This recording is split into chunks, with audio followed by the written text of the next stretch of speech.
There are a lots of heroes to level up in Hero Wars Dominion era, and in 2024 I want to talk to you about which ones you should level, and more importantly, which ones you should avoid. And if you stick around for a little bit, I'm going to give you an honorable mention that's going to surprise all of you. It's going to surprise every single one of you. If you know me, it's going to be a shocker. It's only a game. Why you have to be mad? What is up, heroes of Dominion? My name is Charlie. This is Hero Wars Central, and in this video, we're going to talk about the 7 heroes that you should avoid in Hero Wars Dominion era. We're going to pick one from every class. I'm going to talk to you a little bit about why, and we're going to go into some of the better heroes in every class. But before we get into it, there are some disclaimers, all right? And by the way, I've been playing Hero Wars for almost 5 years now. I'm going on my 6th year, almost 6 years now. And I play all versions of Hero Wars Facebook and Web, Hero Wars Mobile. So I kind of have an inkling of what I'm talking about here, but I am definitely more of an enthusiast than an expert, all right? I'm not a whale, I'm not a big spender. It just looks that way because I've been playing so long. Now, there is a fun rating system built into the game. You can see 4.8, 4.8, 4.8. If all of these tanks are 4.8, or let's take it the inverse, 4.5, 4.5, 4.5, 4.5. If all of these tanks, 4.3, if all of these are the same, I guess, except for Chaba here, then which one is quote unquote the worst? Well, I'll tell you, of all of the tanks in the roster of tanks, the one tank that I would probably avoid the most would be Ziri. Now, I like Ziri a lot. She is a really, really strong tank. And by the way, every single hero that we talk about here is going to be a strong hero with the correct heroes leveled up with them.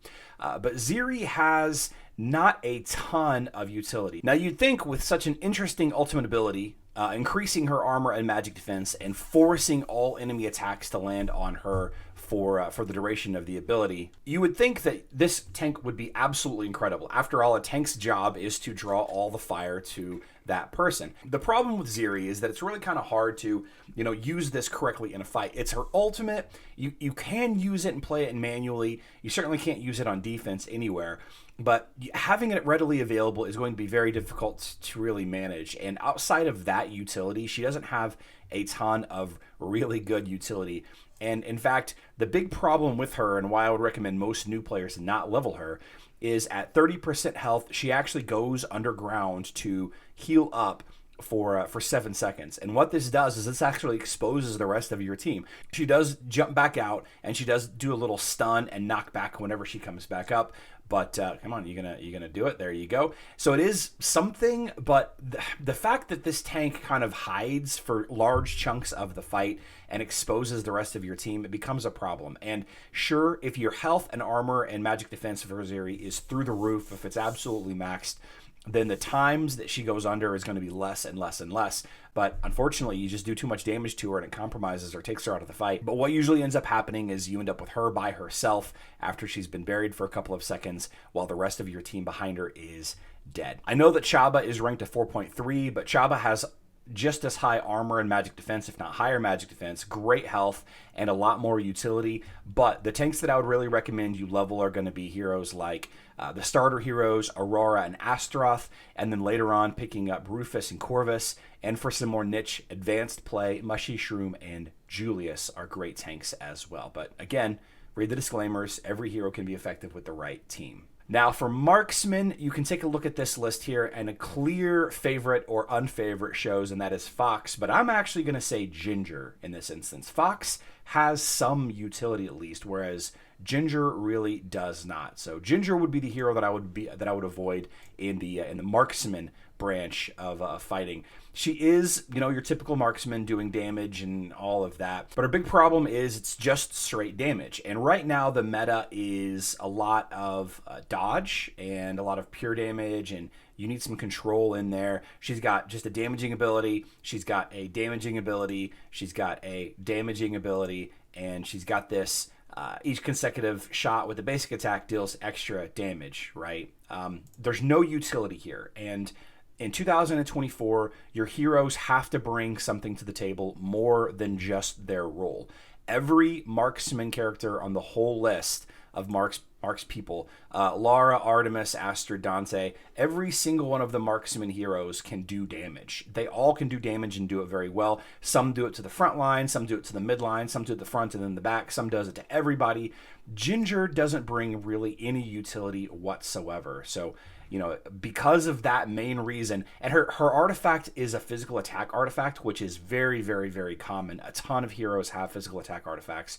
If it were armor penetration, maybe that would be what pushes her ahead of a Fox. But Fox has things like she does damage and knockback, but she's got a blind, she's also got a stun, and she's got that armor penetration artifact. So utility is the name of this game, honestly. Having the ability to use heroes in more instances than just their primary team, that's how you are successful in Hero Wars. Yeah, one team with Ginger might be successful, but if the enemy varies just a little bit and you need a little bit more armor penetration instead, you'll wish that you had Fox instead of Ginger. Now, the Marksman that I would like to see new players level up, the top of the list is going to be Zhu because of his effectiveness in the campaign, in all forms of player versus player, in the Osh fight, which is the in-game player versus environment, the City of Asgard situation. Zhu is a fantastic, fantastic marksman. The probably equal or better or slightly worse, depending on how you look at it, you've got Kira and Dante, both of those very, very, very strong marksmen. Artemis, Daredevil, Fox, all much, much better than Ginger. Yeah. So the worst mage in 2024 is going to be a little bit of a personal preference. I'll be honest. There are more mage heroes than there are any other hero, and there are a ton of really, really key heroes in this tree that do very, very well. But the lowest rated of all of these are a 4.4. You have Judge, Kai, and Lilith. Just about every single one of these heroes provides some utility, and they're all great in their right teams. I used to say that Krista was actually the worst hero in the game, but right now she actually is seeing some use versus some very specific lines that makes her not the worst hero in the game. And again, please read the disclaimer on the whole situation on, where I would be wrong in this instance. For example, Faceless, you might not see a lot of use. Kai, you might not see a lot of use, but if you're leveling a Kark team, you're going to want to level both of these heroes. And if you're not leveling a Kark team, maybe they're not that interesting to you, so they become way less interesting. The same thing could be said for a hero like Krista and Lars. If you want to build a Lars and Krista twins, quote-unquote twins team, then both of them are great, but separately, they're really not that great. Peppy is really good with Cleaver and Aurora, but not really with anybody else, and she's not really used that much anymore. The hero that I'm going to suggest that you not level in 2024 is going to be Mojo. Now, Mojo is a good mage, and again, you are going to find some use from him if you would like, but you have a damaging ability. You have a heal that is a very, very, very small heal. There are much better healers to level up instead. This ability is actually really good, but it's, you can't really plan when to use it, and it's kind of random. And then the Hex, of course, is very good at dealing damage over the duration of the fight, but it's a random ability as well. So, the utility that Mojo provides, unfortunately, is a little too random for me. And there isn't a clear, obvious combo hero with Mojo that you're going to see used a lot. So, for that reason, Mojo is the hero that I would avoid in 2024. I know that you can make Mojo work. I absolutely do. But there are so many good mages in here. I would just rather you level one of them instead. In the long term, it's going to be much better to have Heidi leveled up, Celeste or Iris. Those three would be kind of like my top three. You're going to see a lot of use out of Satori and Judge and Faceless. Orion is still a great hero in the campaign and in PvP and everywhere. I would say some of those heroes, just not Mojo this time. Now, control heroes are a absolute favorite of mine. I love control heroes. I love control and managing the battlefield more than just, a speed kill or, anything like that. I love control heroes so much. I have a tie here between two heroes that I wouldn't want you to level up, but again, I still think they both have their opportunities. So I'm just going to go ahead and go with Darkstar in this situation. I also want to mention Phobos as a hero that you don't want to level up. They push Phobos on you early on.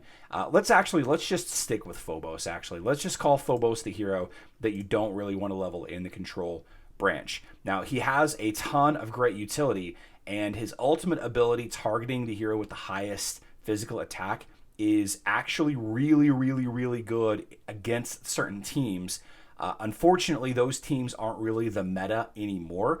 So that is nice, being able to control a hero for 6.6 seconds and do a lot of damage and take them out of the fight. And it's kind of targeted, but one small change in the hero lineup and suddenly he's targeting somebody else. Decreasing physical attack of the nearest enemy can be handy, especially if you're going against one of those physical damage tank teams like an Ishmael tank team or a Dante tank team. You have a small damage and a small heal. Again, there are much better damage and heal heroes. And then this ability modifies the ultimate to burn off energy and do extra damage. So it's just not enough really for me. The utility just isn't there. I mentioned Darkstar as another hero that's kind of at the bottom, but her black arrows doing a stun to the backline. It's very rare to have a hero that specifically stuns the backline. It can be very handy in certain lineups. And her control ability that turns the first enemy is really, really, really strong. It only works for about 4 seconds, but it could be enough to catch an enemy ultimate and they ultimate on their own team instead, or maybe they heal your team instead, or they,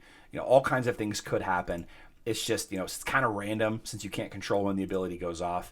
And then the extra damage from her shots. I mean, she's not a marksman. If she were a marksman, this would do more damage. But yeah, I would say Phobos would be the ones to avoid. Now, control heroes that I would really recommend you leveling up. The number one hero in the game, in my opinion, is Arachne. If you have an Arachne and the opponent doesn't have a way to deal with stuns, you win. That's just how the game works right now.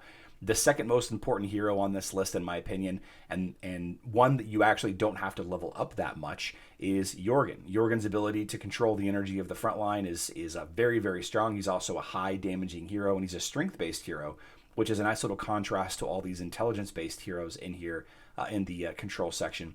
And then Polaris and Leon rounded out. They're both basically every hero in the control list is strong, but I think that might actually be a little personal bias because I love control heroes so much. I love the control style so much, if that makes sense. Now, on to the healer. We have a bunch of great healers in here, but if you've been paying attention this long, you probably know that we're going to go with Marcus. All of these heroes are great at what they do. Some of them do more or less healing. Jet is probably the weakest healer of the bunch, followed closely by Maya.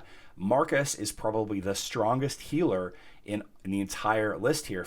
More healing than Martha and Thea and Dorian, depending on where everyone's standing and all of that. The problem that I have with Marcus is, again, no utility. He has this ability where he shields an ally with the lowest health for 5 seconds. It's his ultimate ability. That's literally his only utility, that 5-second invuln. Righteous Light is an area of effect heal. Compassion is a single target heal. Spirit form duration, after dying, he becomes a ghost and he can heal longer. The only utility that he brings is that small shield that, Thea can shield heroes, and there are just other shields in the game that are better. They're certainly better than Astaroth's shield, I suppose. So Marcus, again, you can find some success with Marcus, but without a ton more utility or damage. One thing that a lot of these healers have in common here is they can provide a lot more damage. Thea speeds up your team and has an enemy silence. Dorian has a physical attack buff, and his healing is just through the roof, and his healing persists after death forever, not just for a few seconds like Marcus. Jet can block revives. He can boost the damage output of one of your heroes. He can also reduce armor. Maya can do a ton of pure damage. Martha speeds up your team. Aiden is a very technical hero. I would say it's okay to level up any of these heroes, but the ones that I would recommend the most, Martha, obviously, for her use in the campaign, for player versus player, for the City of Asgard Osh fight. Dorian, if your primary weak heroes stands around Dorian, then Dorian's probably going to be the best. In the current meta with a lot of magic damage dealers, Thea is probably going to round out that top curve. But one of the best, most interesting teams right now uses Aiden. And I don't want to get into it here because it's a little bit too advanced for a newer player, but he's a strong healer later on once you've got a bunch of resources invested into a couple specific teams. Now, in the support tree, you're actually not wrong for leveling up any of these heroes. They all have fantastic, fantastic utility. The one that's probably providing the least amount of utility is going to be Alvanor. You want Cornelius to target big mages. You want Nebula. You want really all of these. I would say Alvanor and Anvari are probably the least useful, but they're still very useful. Alvanor is a interesting mage boosting hero. He actually has the ability to tank very well in the City of Asgard fight, but he's kind of a third or fourth tank option, honestly. Provides a barrier that absorbs damage, and he does provide a lot of utility. It's just, I'm not... There has to be a bottom on this list. There has to be a bottom of the list. Damage dealing ability. Rune of Life does an area of effect heal that's okay. It's better against the Grove Keepers, which I think there's only 2 Grove Keepers. And then the Grove Keepers get bonus shield. Yeah, I mean, Alvanor is great. He's a great hero. He just doesn't do as much as some of the other support heroes do. Whenever you're taking a look at some of these heroes, Nebula is probably one of the first 5 heroes that you need to level up in the game no matter what. Her ability to control enemies' energy, boost the damage and healing output of 2 heroes in your team, remove debuffs from your team, all kinds of fun things. Sebastian, huge damage dealer increase support, huge control, counter control support. Isaac counters most mage teams. Morgan counters all revive, Rufus and Astaroth and all of that. Fafnir, huge damage output potential. Cornelius just crushes mages. Amira is an absolute powerhouse as far as damage, and just 3 huge abilities that can control the battlefield depending on what's being used against you. Should probably be a control hero, honestly, or even a mage with how much damage she does. If I had to choose 2 that were at the bottom, it would be these 2, but they're both very, very, very strong heroes, Andvari and Alvanor. A lot of people use Andvari as a tank, as a damage dealer, as a support. There's a lot of really, really good uses for these 2, but like I said, somebody has to be at the bottom. Now, last but not least, we're going to talk about Warrior, and we're going to talk about Tristan. Tristan is the one hero in this whole group of warriors that I would think has the most potential, but for some reason, he just does not work with any teams that are out there. He has got some really, really cool abilities, and even abilities that have some pretty decent utility. Dealing damage to the front line, he's a warrior damage dealer. That's what he's supposed to be doing. I would like to see some utility with that ability. Righteous Zeal, boosting physical attack and magic attack for those that stand in front of him. And this is one of the reasons why I don't really like him. He stands in the front row, so the amount of heroes that actually stands in front of Tristan to take advantage of this ability are low, but it's outside of his artifact weapon, so it's a nice additional buff. But see, I would just rather level up Nebula instead here, for the amount of heroes in front of him that are going to get buffed. This ability is really interesting. Targets the nearest enemy and decreases their physical attack, and continually targets more heroes behind them with, if you have more blessed heroes on your team. The problem is that the blessed faction, they really kind of abandoned the faction system, so there aren't really that many blessed heroes. And then this ability is really awesome right now also. Whenever the ally in front of Tristan gains energy, Tristan gains some of it as bonus energy as well. The amount of energy gain increases if the ally is blessed. So he gains energy faster than the average warrior. He can deal more damage with his ultimate, and he does have that armor penetration artifact, which is really nice to have. It's just, unfortunately, it feels like there really isn't any way to make him work. Now, the best hero that I think that you should level up is a tie between Ishmael and Yasmin. Both of these are high damage output heroes that stand in the front line, and they both target different styles of enemies. Ishmael is straight up chewing through your front line. You better have a strong tank. You better have a strong second position hero. Otherwise, Ishmael is going to destroy your team. Yasmin is a little bit more targeted. She goes after the hero that attacked her last. So an area of effect hero will die to her the fastest. Somebody like Iris or Lara Croft or something like that. Both of those are really, really great. And of course, you know that I love Kark, but I would say that Kark is not a hero that you should level up in 2024. Kark's high damage output has dropped off recently because of all of the armor artifacts that you see on the enemy team. 2, sometimes 3 or 4 armor artifacts, the pet Axel, the amount of dodge teams that are out there, and he doesn't provide a ton of utility for himself or his team. Yeah, he has 3 2-second stuns, which are really nice, and you can't avoid them. But it's just not enough. His ability to gain energy whenever he blocks physical attacks is nice. And of course, he has a little self-heal for enemies that get knocked up into the air. But this is the hero in 2024. The honorable mention, do not level. Unless you absolutely love him, which I do, do not level Kark in 2024. So like I said, please don't take offense to any of these choices. These are just the heroes that I would recommend new players not level. They can still work. All of them can still work with the right heroes against the right teams. It's just that they're the most difficult to make work right now. And I would really caution you all to read the disclaimers that I put in the description box down below to read a little bit more information about that. Again, I'm just an enthusiast. I'm not an expert. I've just been playing for a very long time. So hope everybody is building the best teams that they can for their server. I love you all. Good luck in Dominion.